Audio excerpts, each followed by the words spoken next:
Hello there, my friends. In today's video, I am going to share with you all how do I make this delicious Puerto Rican style pork or pernil in the Instant Pot. So make sure to stick around and watch.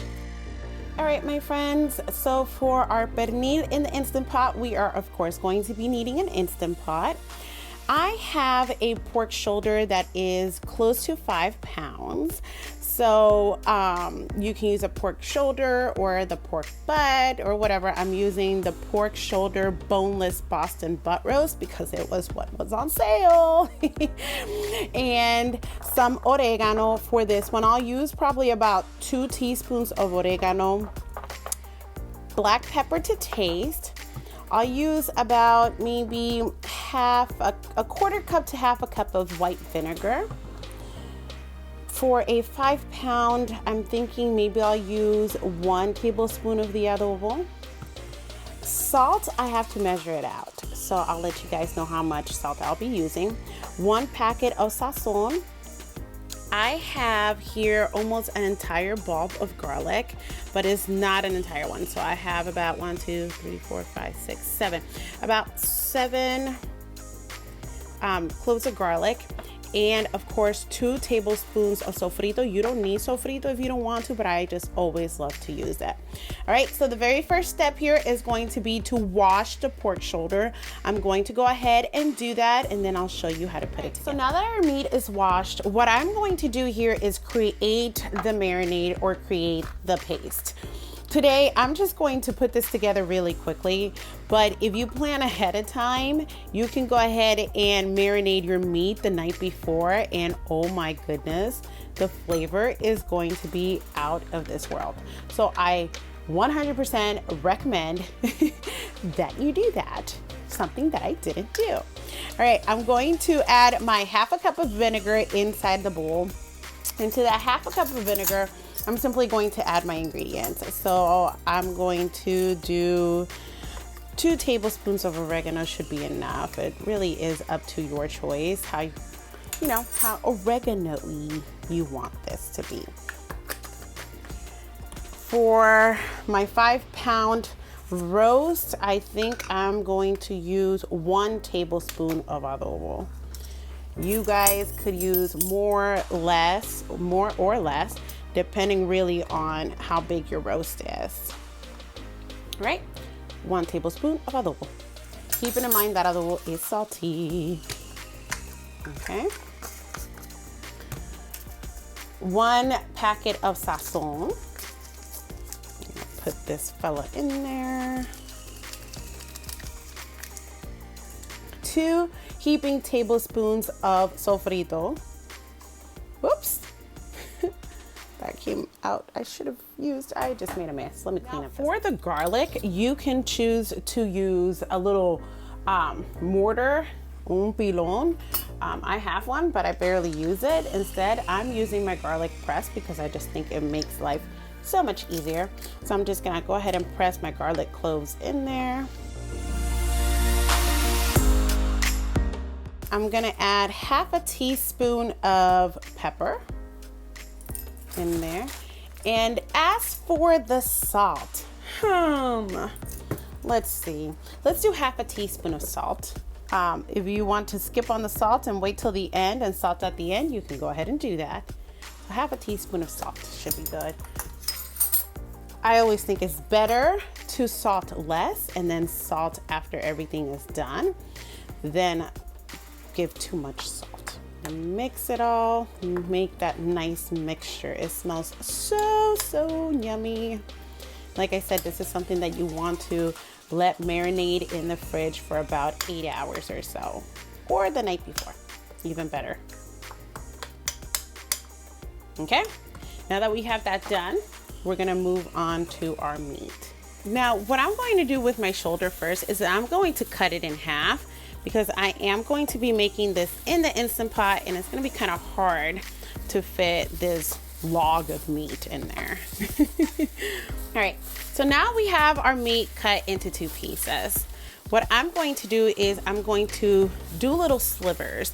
Now, if I was doing this in a slow cooker, which I could also do, and I was using my longer slow cooker, I would just leave the whole piece of meat put together. But this will help it cook quicker in the Instant Pot. All right. And then I'm gonna put slits in here too.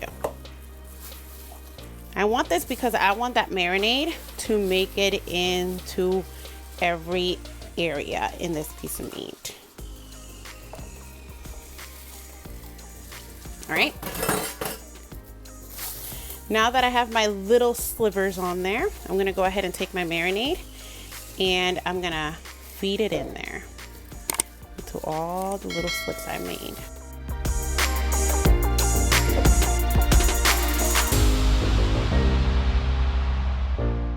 Now I'm simply going to take the rest of the marinade. I'm gonna add it all throughout like that. Massage it all around this area over here. Okay.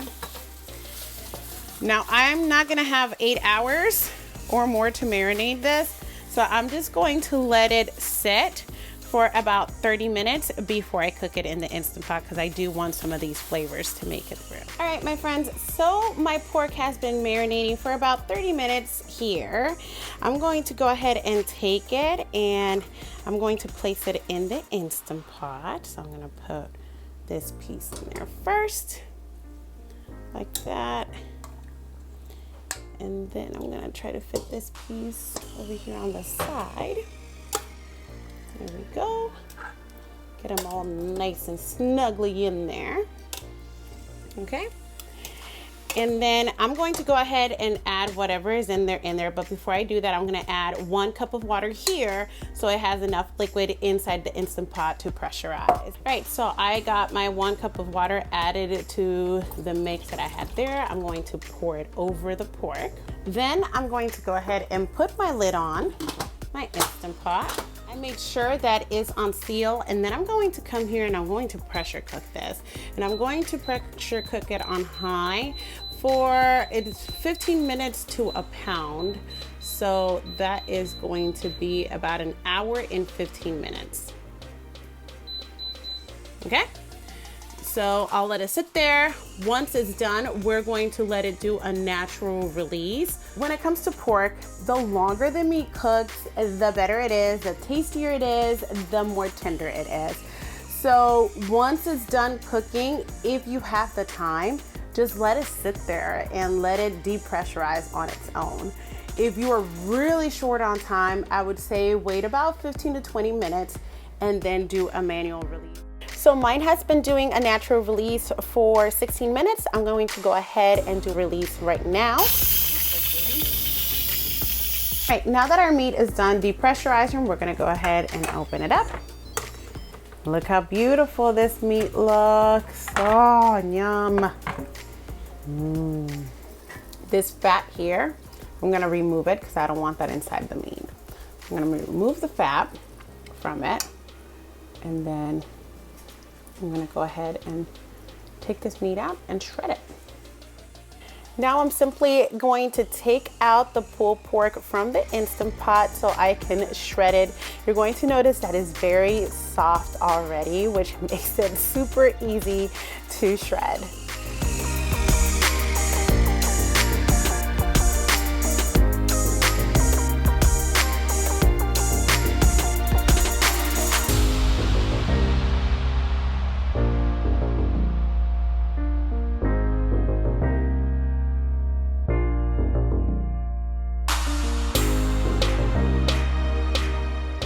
You can go ahead and serve this with some arroz con gandules or some regular rice and beans.